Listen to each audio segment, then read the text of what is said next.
C'est plein ça. C'est beau. Pas trop proche.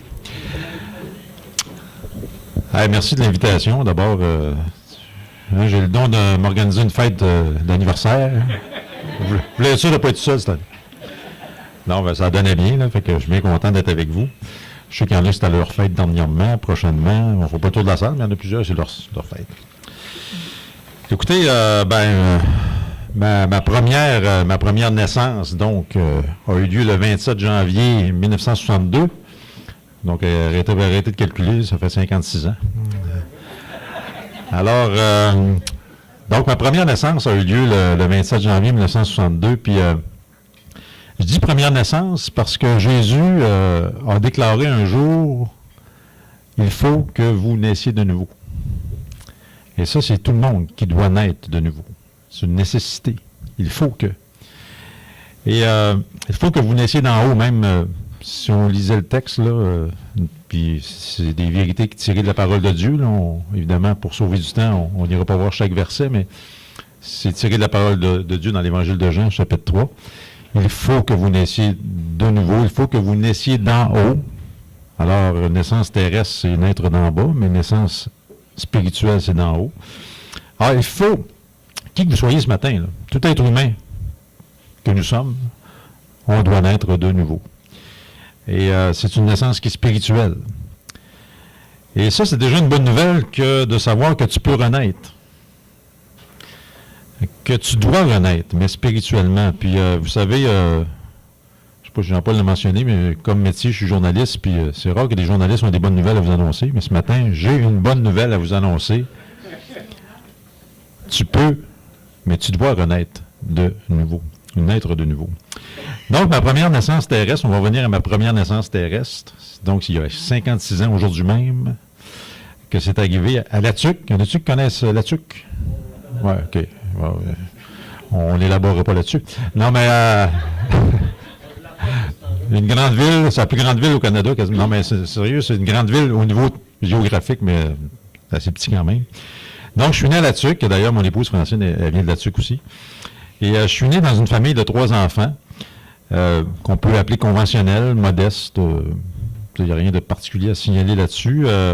D'ailleurs, aujourd'hui, je suis reconnaissant au Seigneur, mon frère Denis, ma soeur Danielle sont tous les deux sauvés par la grâce, chrétiens, avec leur mari, femme, chrétien aussi. Donc, je suis très reconnaissant au Seigneur. Et comme tout le monde, on était catholique dans les années 60, sans trop pratiquer, quoique j'aimais servir la messe. Qu'est-ce qu'on ne ferait pas pour un 25 cents dans le temps, mais on aimait ça servir la messe. C'est vers l'âge de 13 ans que je découvre le message de l'Évangile par le biais de mes parents, qui ont été en contact avec l'Évangile à La Tuque. Puis, c'est quoi ce message de l'Évangile? C'est le salut en Jésus-Christ par la foi seule. C'est ça le message de l'Évangile. Et alors, à l'âge de 13 ans, je découvre qu'être chrétien, c'est une affaire de relation et non de religion. Déjà, ça, c'est une bonne nouvelle.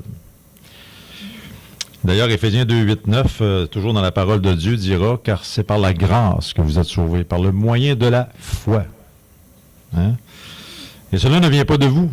C'est un don de Dieu afin que... Ce n'est pas par les œuvres afin que personne ne se glorifie. Alors, c'est un beau texte des Écritures qui nous dit qu'on est sauvé par la foi seule et par grâce. Alors, c'est ce message-là que j'entends à l'âge de 13 ans, puis j'ai beau m'approprier ce message-là, puis même me faire baptiser de manière biblique à cet âge-là, les faits sont que j'ai commencé à vivre à ma façon par la suite. Lors de mes études collégiales. Puis je pense que c'est toujours, puis je vois des jeunes dans la salle, c'est toujours quand même des étapes déterminantes. Chaque étape de nos vies sont déterminantes, là, mais tu sais, quand on passe de l'âge 12, 13, 14 ans, puis on passe à 17, 18, 19, 20, puis là-dedans, bien sûr, il y a les études, toutes sortes de choses, le travail, mais il y en a un pour moi que lorsque je me suis ramassé aux études collégiales, à Shawinigan, parce qu'on s'est entendu que là-dessus, il n'y avait même pas de McDo, hein, imagine-moi, il n'y avait pas de cégep-là non plus. Là. Alors, je me ramasse à Shawinigan pour faire mes études en sciences pures. Pourquoi sciences pures? Puis là, vous avez dit, les journalistes, ça n'a aucun rapport. Effectivement, aucun rapport, parce que dans le temps, je ne savais pas quoi faire dans la vie, puis on me disait tout dans ce temps-là, va en sciences pures. On l'a fait, mais... Puis donc, à l'âge de 13 ans, je suis en contact avec l'Évangile. Je m'approprie les vérités au point de me faire baptiser, sincèrement. Sauf que là, je me ramasse à l'âge de 17 ans à Shawinigan, aux études collégiales, puis je me mets à vivre à ma façon. D'ailleurs, ici dans la salle, puis sur la planète Terre, il y a seulement deux types de personnes. Celles qui vivent à la façon de Dieu et celles qui vivent à leur propre façon. Et vous faites partie d'une des deux ce matin. J'espère que vous faites partie de ceux qui vivent à la façon de Dieu. Mais il y en a marre pour moi que c'est comme ça que je vivais au cégep. Puis tout en ayant donc une notion des vérités évangéliques, je vis ma vie à ma façon. Non seulement au cégep, mais aussi, je suis venu étudier ici à Québec, à l'Université Laval. Puis je suis venu étudier en communication. J'avais lâché les sciences pures, là. Pour moi, les sciences, je ne me voyais pas passer ma vie derrière une éprouvette. C'était vraiment réducteur comme image, mais c'était ça. Ça ne me tentait pas. Alors, dans ma dernière... puis là, à un moment donné, je fais 2 ans à l'Université Laval. Puis là, puis là, comme je dis, je vivais ma vie à ma façon. Là, je ne vivais pas comme chrétien. Là, puis vous allez voir la suite du témoignage. Après 2 ans à l'Université Laval, un de mes chums, moi, on trouvait ça plate, la communication, la psychosociologie de la communication, c'était tellement vague puis vaste que c'était plate. Là. Fait qu'on a dit, il faut faire de quoi pour distinguer peut-être du lot là, qui va sortir tout en même temps avec un bac qui dit pas grand-chose. Là. Fait que on a dit, puis on a vu, oups, un programme d'échange aux États-Unis, on va aller là. Fait que là, je suis allé finir mon bac à Buffalo en broadcasting, radio-télévision. Ça, c'était plus pratico-pratique. Et j'ai appris mon métier de radio-télévision, journaliste un peu là-dedans. Mais encore là, aux États-Unis, j'ai beau être aux États-Unis, je vis ma vie à ma façon encore, là, à ce moment-là. Je flotte encore, malgré tout, avec le monde évangélique aux États-Unis. Mais je continue à vivre ma vie à ma façon. Comme si c'était possible de vivre dans les deux mondes en même temps, alors que c'est pas le cas. C'est pas possible de vivre dans les deux mondes en même temps. Qu'est-ce que va dire Jésus dans Matthieu 6, 24? Nul ne peut servir 2 maîtres. Alors, ça, c'est une illusion de dire, hey, là, je peux être chrétien, puis vivre dans le monde, puis être chrétien. Non, non. Alors, après mon année à Buffalo, je finis mon bac, et là, je retourne à la TUC, un choc culturel quand même, c'est pas pour les États, puis tu retournes à la TUC, là. Et là, mais Seigneur contrôle toutes choses, parce que tout de suite, en arrivant à la TUC, il y a un poste qui s'ouvre à l'école de la TUC, puis on s'entend dessus qu'il n'y a pas tellement de candidats, donc ils m'ont pris.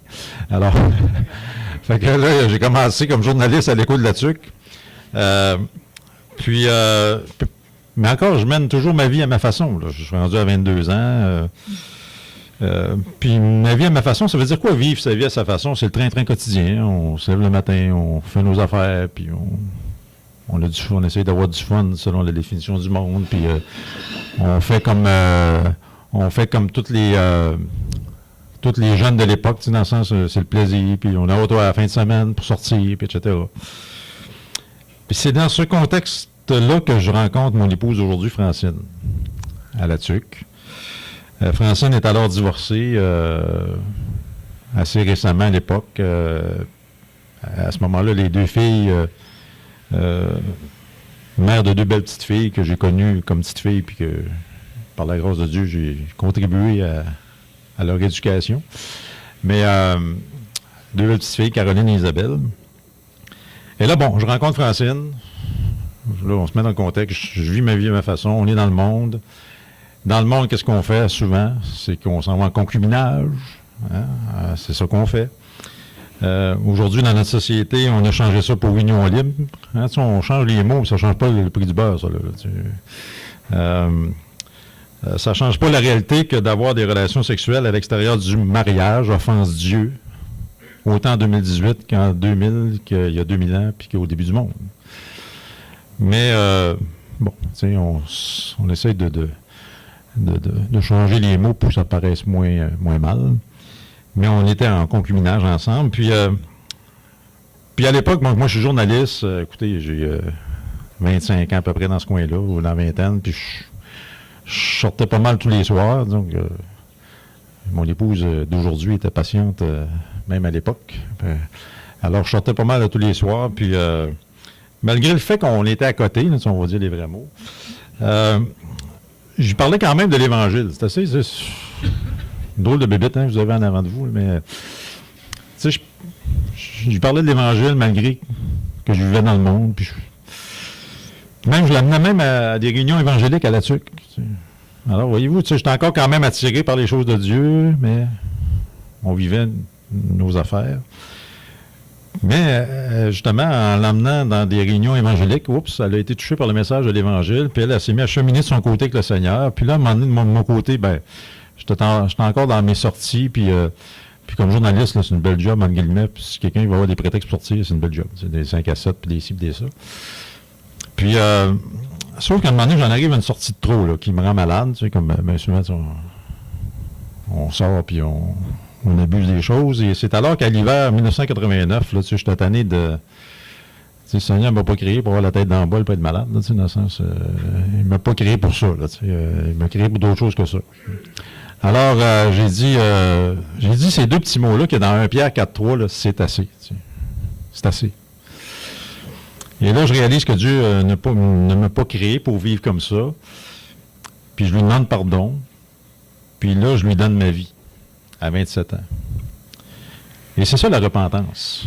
La repentance, c'est de réaliser qu'on est pécheur, puis de lui donner notre vie. La repentance, c'est un demi-tour qu'on doit faire. Se détourner de nos péchés pour se tourner vers Jésus-Christ, celui-là même qui a donné sa vie pour moi, pour vous, chacun d'entre nous. Tu sais. C'est ça, la repentance. On se détourne de nos péchés, puis on se tourne vers Dieu, puis on lui donne notre vie. Lui qui a donné sa vie pour nous, il a envoyé son Fils Jésus-Christ. C'est ça le message de l'Évangile qu'on va voir tantôt. Et la repentance, c'est de reconnaître qu'on est pécheur. Puis je vous annonce, tu sais, tantôt, je vous annonce une bonne nouvelle qu'on doit et qu'on peut naître de nouveau, mais la mauvaise nouvelle, c'est qu'on est tous pécheurs. Et ça aussi, la Bible le déclare, hein, dans Romains. Tous ont péché, sont privés de la gloire de Dieu. Puis si ce matin, tu ne te reconnais pas pécheur, ben, tu es menteur parce qu'on est tous pécheurs. Donc, si tu es menteur, tu es pécheur. Okay, ça va pas bien. Et c'est de reconnaître qu'on est pécheur. C'est ça la repentance, c'est de reconnaître qu'on est pécheur, puis que Jésus-Christ, le Fils de Dieu, c'est mon Sauveur, c'est mon Seigneur qui a porté mes péchés sur la croix à ma place, à ta place. C'est ça.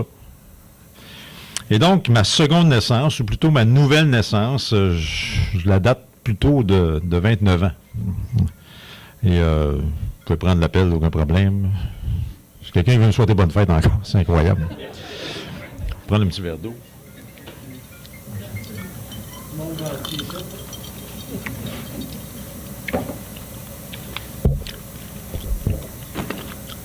Donc, durant la même période, qu'est-ce qui se passe? C'est que Francine se convertit, gloire à Dieu, fantastique. Accepte Jésus-Christ comme Sauveur et Seigneur. Donc, moi, je donne ma vie au Seigneur, je me réveille. Elle donne sa vie au Seigneur, elle se convertit. Mais là, oups, on reste ensemble. Qu'est-ce qui se passe? Oups, on réalise que on a une conviction de péché, évidemment, par rapport aux relations sexuelles à l'extérieur du mariage. Alors, imaginez, à 27 ans, je décide de retourner vivre chez mes parents. Vous imaginez la réaction de mes chums de brasserie. Aujourd'hui, on dirait micro-brasserie, ça paraît mieux, mais mes chums de bord de l'époque, tu sais, moi, mettez-vous dans le contexte, on était là-dessus, comme petite ville, je suis journaliste, bon, c'est assez connu, hein, Trois-Rues, on les connaissait vite. Donc, tu sais, ce que je veux dire, c'est que, tu sais, bon, j'avais un réseau social assez actif, puis là, tout à coup, moi, bon, je me convertis, ou dans le sens, je donne ma vie au Seigneur, Francine se donne sa vie au Seigneur, puis là, je décide de retourner vivre chez mes parents à 27 ans, je vais te dire, les chums, ils disent, ouais, ils trouvent ça bizarre un peu. Mais là, ce qu'on voulait faire, dans le fond, on voulait se donner du temps. Maintenant qu'on avait donné nos vies au Seigneur, on voulait se donner du temps, voir si le Seigneur voulait qu'on soit ensemble. Et c'est toujours la bonne chose à faire, quel que soit notre âge, qu'on soit jeune, moins jeune, bien, mettre toujours nos plans devant le Seigneur. Est-ce que c'est ta volonté, Seigneur? Tu sais? Alors, ce qu'on fait, c'est qu'on met ça devant le Seigneur, puis finalement, ben, gloire à Dieu, effectivement, Dieu a voulu qu'on soit ensemble. Puis le 25 novembre 1989, au Palais de justice de la TUC, on a uni nos vies devant Dieu, devant les hommes, pour se marier. Dieu a ensuite béni notre mariage en nous donnant 2 fils. On avait 2 filles, évidemment, Caroline et Isabelle. Il nous a donné 2 fils, Michael et Jérémie. Alors, Caroline et Isabelle, aujourd'hui, ont 36, 33, Michael, 28, Jérémie, 27. Peut-être que je me trompe, 27, 26. Je commence à vieillir, 56, là, j'en perds des bouts. Mais tout ça pour dire, ils sont rendus à ces âges-là. Puis, donc, on a une belle famille de 4 enfants, finalement. reconstitué, évidemment.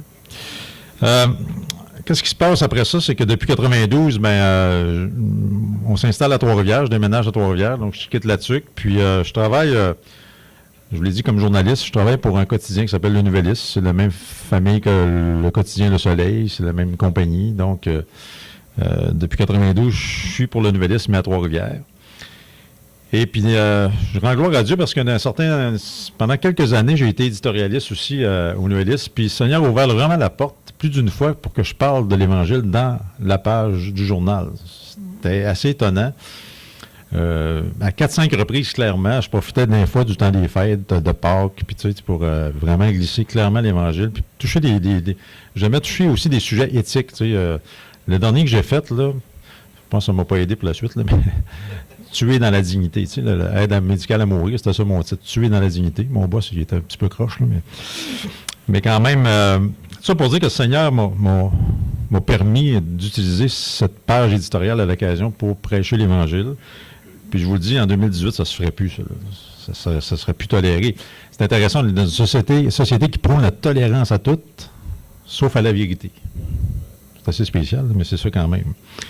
Une société qui prêche la tolérance, mais elle est intolérante envers les valeurs chrétiennes. Cherchez l'erreur. Alors, depuis notre union devant Dieu, devant les hommes, le Seigneur n'a cessé de nous bénir, Francine et moi. On est vraiment reconnaissants au Seigneur de ce qu'il a fait dans nos vies, dans notre famille. Il nous a soutenus dans nos épreuves, puis l'épreuve, le mot est fort dans le sens, bon, tu sais, on a tous des difficultés, des choses, des déceptions, mais quand même, on n'a pas eu de grandes épreuves dans nos vies, là, jusqu'à présent, par la grâce de Dieu, mais c'est rien qui nous dit qu'on n'aura pas, parce qu'on est humain, on est sur la terre, on est dans une société puis c'est rattaché au péché, hein, maladie, épreuves et tout ça, donc, mais je rends grâce au Seigneur quand même. Les petites épreuves qu'on a eues, relativement, là, il nous a soutenus à travers toutes ces années-là. Puis depuis une vingtaine d'années, j'ai le privilège de servir le Seigneur. Bon, je reste journaliste comme travail, mais je sers le Seigneur à l'Assemblée chrétienne de Grand-Mère là-bas. Puis je me plais à enseigner la parole de Dieu depuis ce temps-là aussi dans différentes églises au Québec. Puis c'est bien, pour moi, c'est un privilège de venir vous voir ce matin, puis un privilège d'aller voir demain mes frères et sœurs de Sainte-Foy pour aller prêcher l'Évangile ou prêcher la parole de Dieu. Alors, depuis ce temps-là, nous, on continue de grandir en lui, puis même si je suis loin d'être encore parfait, parlez-en à mon épouse, parlez-en pas finalement. Alors, Dieu continue son œuvre pour me rendre semblable à son Fils, parce que savez-vous que le but de notre salut, pourquoi Dieu a envoyé son Fils? C'est pour qu'on soit sauvé, qu'on soit pardonné, mais le but, c'est qu'on ressemble à son Fils. Alors, depuis ce temps-là, il fait cette œuvre de transformation. Il n'est pas encore fini. Tant qu'on sera sur cette terre, ça ne finira pas. Mais c'est là-dedans qu'on est. Puis, je peux vous dire que l'enseignement de la parole de Dieu, c'est la clé de la croissance spirituelle. L'enseignement de la parole de Dieu, c'est la clé de toute croissance spirituelle. Je rends grâce au Seigneur que mon séjour aux États-Unis, on se demande pourquoi je me suis ramassé à Buffalo un jour. Ça m'a permis d'apprendre l'anglais. Puis, sachant l'anglais, ça donne accès à beaucoup des fois de livres d'études, des choses intéressantes. Donc, ça a été bien utile. Alors, l'enseignement, c'est vraiment quelque chose d'important dans ma vie. Puis, j'en suis très, très heureux de ça aussi. Puis en vieillissant, parce que là, vous voyez, je viens de vieillir depuis hier minuit, je vieillis tout le temps. Je vous annonce que je vieillissais tout aussi, là. Alors on vieillit tout. Mais en vieillissant, je savoure plus que jamais. S'il y a une chose que je savoure en vieillissant, c'est la grâce de Dieu. Puis la chose que j'apprécie le plus en vieillissant, c'est non seulement sa grâce, mais son amour inconditionnel.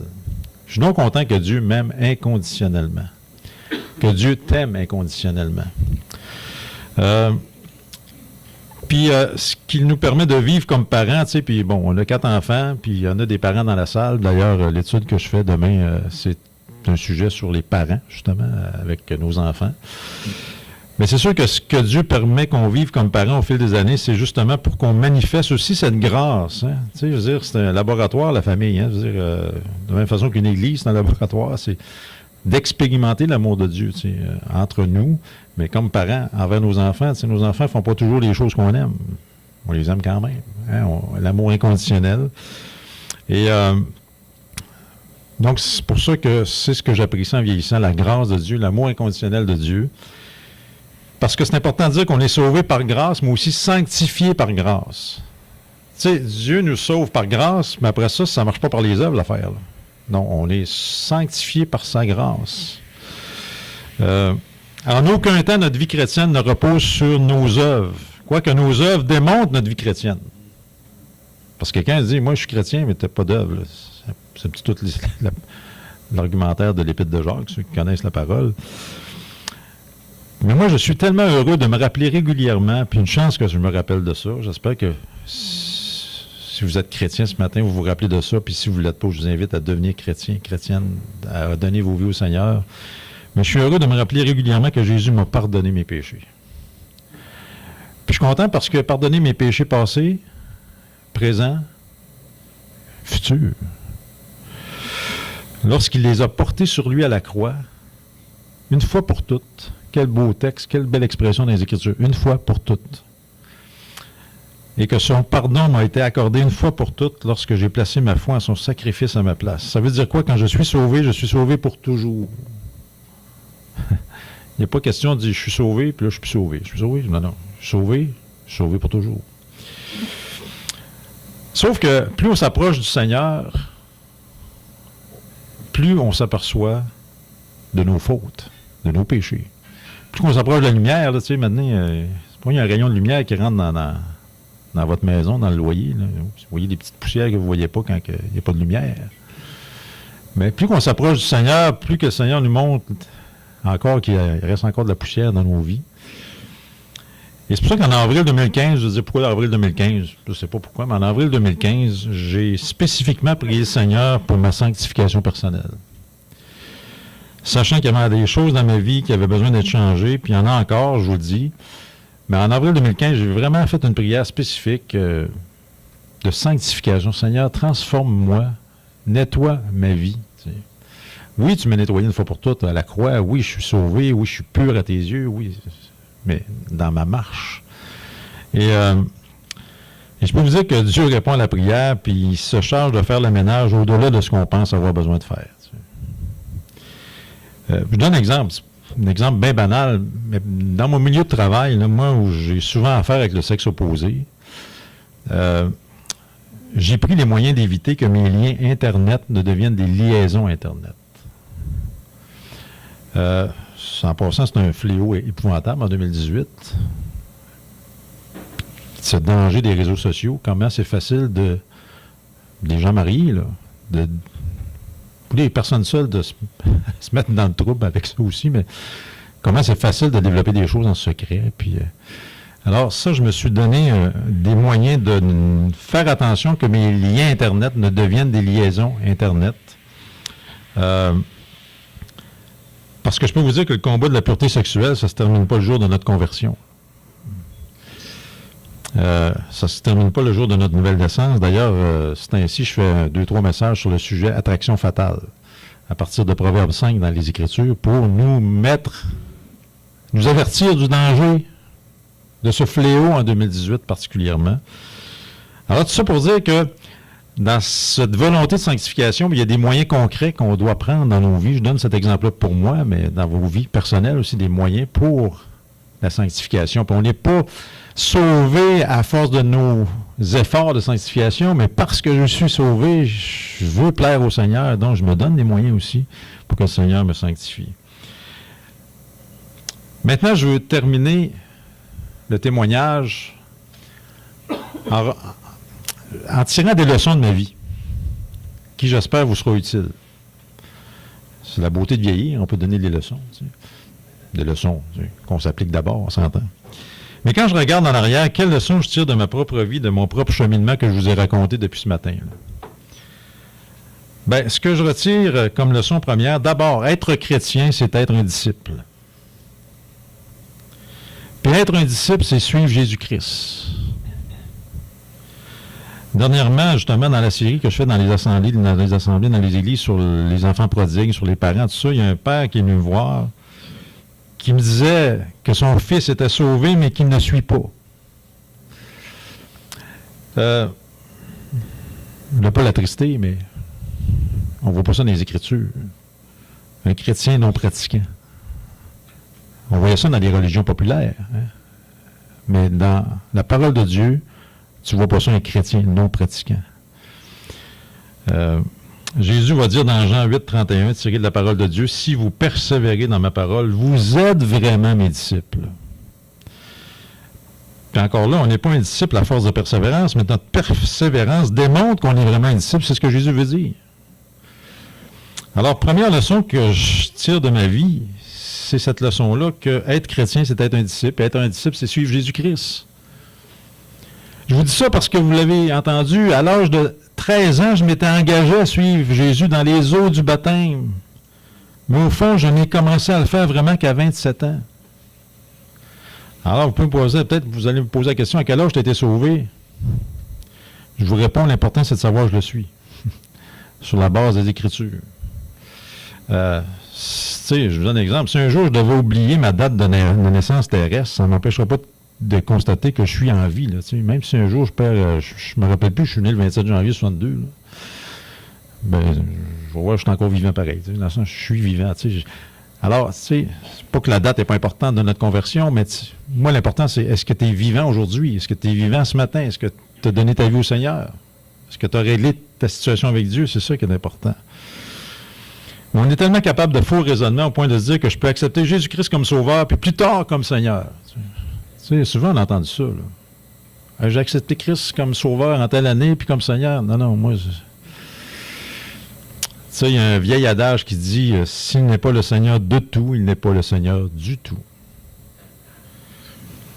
Autre leçon que je tire de ma vie quand je regarde ça, puis en passant, c'est pas une vie modèle, hein, vous avez entendu que c'était pas une vie modèle. Hein. J'ai connu le Seigneur à l'âge de 13 ans, j'ai dérapé jusqu'à 27, j'ai donné ma vie au Seigneur, on s'est mariés, on était bénis, etc., puis on grandit en lui, mais j'étais encore imparfait, etc. Mais alors, je vois des jeunes dans la salle, les jeunes, là, faites pas ça. Donnez votre vie au Seigneur maintenant. Et j'aime dire souvent que les souillures du passé sont les combats de demain, c'est-à-dire que plus qu'on souille avec le monde, plus qu'on a des combats plus tard, même une fois sauvé. Donc, quand on est jeune, c'est le temps de donner nos vies au Seigneur.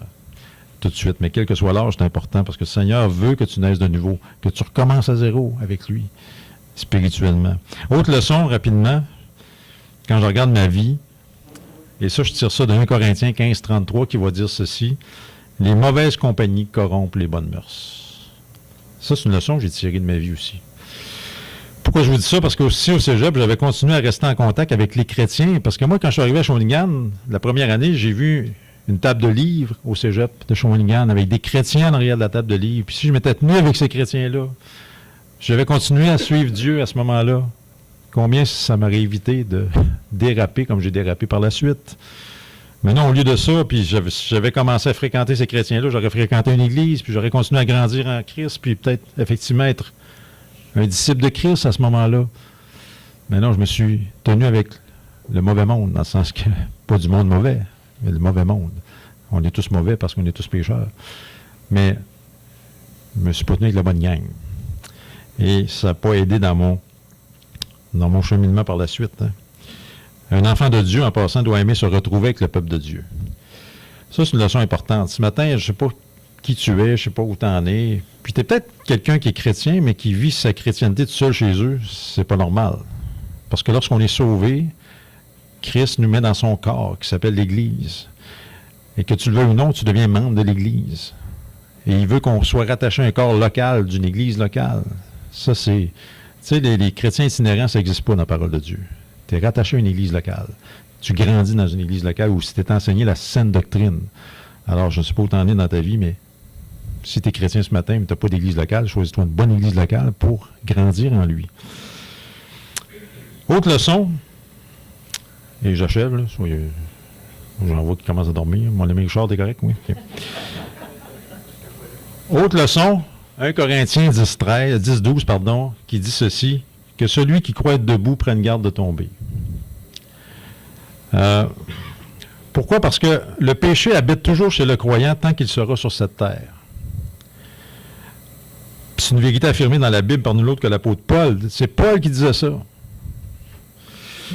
En d'autres mots, c'est pas fini tant que c'est pas fini. Là, on a encore le péché en nous jusqu'à ce que le Seigneur vienne nous chercher par la mort ou revienne nous chercher par son retour.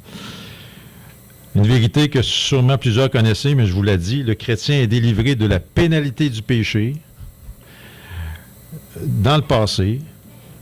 Le chrétien est délivré de la puissance du péché dans le présent, mais on n'est pas encore délivré de la présence du péché. Ça va être dans le futur, ça. Alors, on a encore le péché en nous. Et c'est pour ça qu'il faut faire attention que celui qui croit être debout prenne garde de tomber. Et c'est qu'au ciel qu'on va être délivré de la présence du péché. Puis en parlant du ciel, ma question que je te lance ce matin, si tu devais mourir aujourd'hui, es-tu sûr d'aller au ciel? Es-tu sûr de passer l'éternité en présence de Dieu? Vous savez, on ne sait pas quand ça va arriver. Mais si tu devais mourir aujourd'hui, est-ce que tu es sûr que tu vas aller au ciel? Puis à travers mon témoignage, je t'ai parlé d'une bonne nouvelle. Puis cette bonne nouvelle-là, c'est que cet évangile de la part de Dieu, c'est que Christ est mort pour nos péchés. Vous savez, 1 Corinthiens 15, versets 3 et 4 nous résume c'est quoi cette bonne nouvelle. Christ est mort pour nos péchés, première bonne nouvelle. Il a été enseveli, il est ressuscité le troisième jour, c'est l'autre partie de la bonne nouvelle. Il a payé le prix de tes péchés, de mes péchés, il a été enseveli, mais il est ressuscité, puis il est vivant aujourd'hui. C'est le Fils de Dieu qui t'aime. Hein? Et la bonne nouvelle, c'est Jean 3,16. Car Dieu a tant aimé le monde. Je veux dire ce matin que Dieu t'aime tellement. Tu sais, c'est beau le petit mot « tant ». Dieu t'aime tellement, toi. Tu sais, c'est pas le monde, oui, en général, mais il t'aime, toi, personnellement. Il a tant aimé le monde, qu'est-ce qu'il a fait? Tu sais, c'est beau dire « je t'aime », tu ne passes jamais à l'action. Dieu passe à l'action. Il a tant aimé le monde qu'il a donné son Fils unique, afin que quiconque croit en lui, et on ne parle pas de religion là-dedans, passant, ne périsse point en enfer, mais qu'il ait la vie éternelle au ciel. Puis la vie éternelle, c'est quoi la vie éternelle? Ben, moi, j'aime ça. Moi, j'aime ça que la Bible s'explique par elle-même. Si tu vas avoir une réponse, lis la Bible. En passant, je ne sais pas si c'est une Bible, mais peut-être qu'il y en a ici avant de partir. OK, sûrement vous en donner une. Ça passe par là, hein? Puis la Bible nous explique quoi? Que la vie éternelle, dans Jean 17, 3, c'est Jésus qui va répondre à la question. La vie éternelle, c'est qu'ils te connaissent. Toi, le seul vrai Dieu, et celui que tu as envoyé, Jésus-Christ. C'est ça, la vie éternelle. C'est la connaissance d'une personne, Jésus-Christ. Puis au ciel, ça va être quoi le ciel? Ça va être notre relation éternelle avec Jésus-Christ. Alors, mon message ce matin, c'est pas compliqué, c'est celui de 2 Corinthiens 5,20. Je vous en supplie, je t'en supplie, soyez réconciliés avec Dieu. Pourquoi réconcilier? Parce qu'on est on est en séparation avec Dieu à cause de notre péché. Et comment faire pour se réconcilier avec Dieu? Simplement reconnaître que nous sommes pécheurs, que nous méritons d'être condamnés éternellement, croire que Jésus a pris ma place pour payer la dette de mes péchés, lui demander pardon, croire qu'il est ressuscité des morts en guise de victoire, c'est tout ça, mais rien que ça. Croire en Jésus-Christ. Vous savez, la mort, là, c'est la plus belle preuve que le péché existe. Je travaille dans un journal. Vous l'avez dans le soleil, vous checkerez le soleil. Abonnez-vous. Non, c'est pas ça. Vous checkerez le soleil. Mais que ce soit le soleil, le Journal de Montréal, n'importe quel journal. Moi, c'est drôle, dans mon propre journal, il y a encore des avis de décès en 2018. Ça n'a pas arrêté. C'est pas une chronique qui a arrêté, ça. Pourquoi? Parce qu'en Romains 6,23, on va dire « Car le salaire du péché, c'est la mort. » Donc, la mort, c'est la plus belle preuve que le péché existe. Alors, ce matin, tu sais, je connais pas où tu en es. Tu sais, tu peux te dire, bon, un gars en avant qui montre sa Bible, qui cite des versets. Alors, tu peux peut-être rire de ça, hein? Tu sais, c'est un vieux livre. Péché, on n'en a même plus parlé de ça. L'histoire de salut en Jésus-Christ, c'est quoi ça? Peut-être que tu peux rire de tout ça.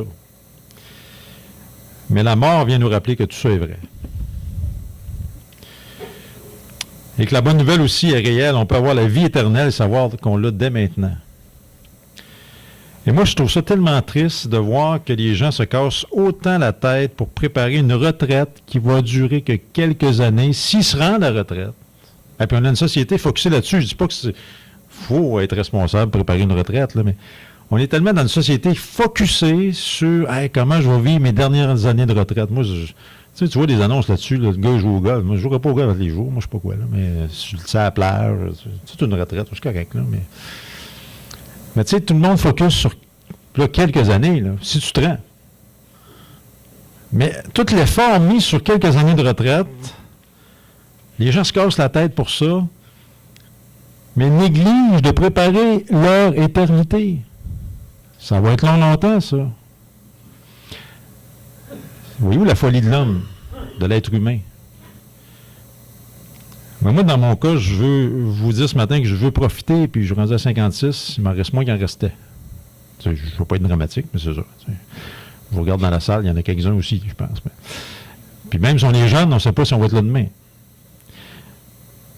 Mais dans mon cas, je veux profiter des quelques années qui me restent pour, non pas pour me servir, mais pour le servir. Et j'aime bien Matthieu 16, 26. Que servirait-il à un homme de gagner tout le monde s'il perdait son âme? Je ne sais pas si vous avez vu, je pense qu'en Ontario, il y a un couple de milliardaires qui ont été tués dans leur maison. Tu sais, si je vous pose la question, combien d'argent ils ont laissé derrière eux? Ils ont tout laissé. Tu sais, ils t'amènent à rien l'autre bord. Alors, 1 Jean 5,13, je vous donne 2 minutes de martyr, après ça j'arrête. Mais 1 Jean 5,13 vous dit ceci, « Je vous ai écrit ces choses afin que vous sachiez que vous avez la vie éternelle. » Pas que vous sentiez que vous avez la vie éternelle. En passant, là, c'est pas ça que le texte dit. Je vous ai écrit ces choses afin que vous sachiez que vous avez la vie éternelle. Parce que, tu sais, c'est pas une question de sentir que je suis sauvé, pas sauvé. Un matin, je me lève, je me sens pas sauvé. Je me sens... Non. On est sauvé parce que la parole le déclare. Si tu places ta foi en Jésus-Christ, t'es sauvé. Alors, je vous écris ces choses afin que vous sachiez que vous avez la vie éternelle. Vous qui croyez au nom du Fils de Dieu, c'est ça le critère. Et Jésus te dit ce matin, selon Matthieu 11, 28, « Venez à moi. » Ce matin, ce n'est pas une invitation d'embarquer dans quelque chose. Là. Dans une religion, dans une patente. Non, c'est une relation. « Venez à moi, dit Jésus. » C'est la seule chose dans laquelle Jésus veut que tu embarques, c'est dans une relation. Venez à moi. Qui ça? Vous tous qui êtes fatigués et chargés, je vous donnerai du repos. Moi, je trouve ça incroyable, le monde qui vit sans Dieu. Je me demande comment ils font. Se lever le matin après matin, puis fin de semaine après semaine, avoir aucun but dans la vie, c'est pas savoir d'où ils viennent, pas savoir où ils s'en vont. La Bible nous dit d'où on vient, puis la Bible nous dit où on s'en va. Moi, je comprends pas, mais je comprends aussi qu'il y a tellement d'antidépresseurs, puis on vend plus de pilules qu'il y a de monde. C'est pas compliqué, là. Puis là, tu sais, je veux dire, on tue des enfants à l'avortement, on est en train de tuer les personnes âgées avec l'aide médicale à mourir, puis entre les deux, on va être gelé avec le pote. Ça va être une société extraordinaire, ça. Non, mais c'est ça notre société d'aujourd'hui, là. On rit, mais c'est pas drôle. C'est ça notre société d'aujourd'hui. Alors, vivre sans espérance, c'est terrible. Alors, venez à moi, vous tous qui êtes fatigués et chargés, je vous donnerai du repos. Acte 20, 21, réconcilie-toi avec ton Créateur par la repentance envers Dieu, la foi en notre Seigneur Jésus-Christ. Puis, dernier verset, Hébreux 4, 7 dira, « Aujourd'hui, si vous entendez sa voix, n'endurcissez pas vos cœurs. Vous qui ne savez pas ce qui arrivera demain, dira Jacques 4,14, car qu'est-ce que votre vie? Vous êtes une vapeur qui paraît pour un peu de temps, qui ensuite disparaît. Si tu es ici aujourd'hui, ce matin, je peux t'annoncer que ce n'est pas par hasard. Tu avais besoin d'entendre ce message-là.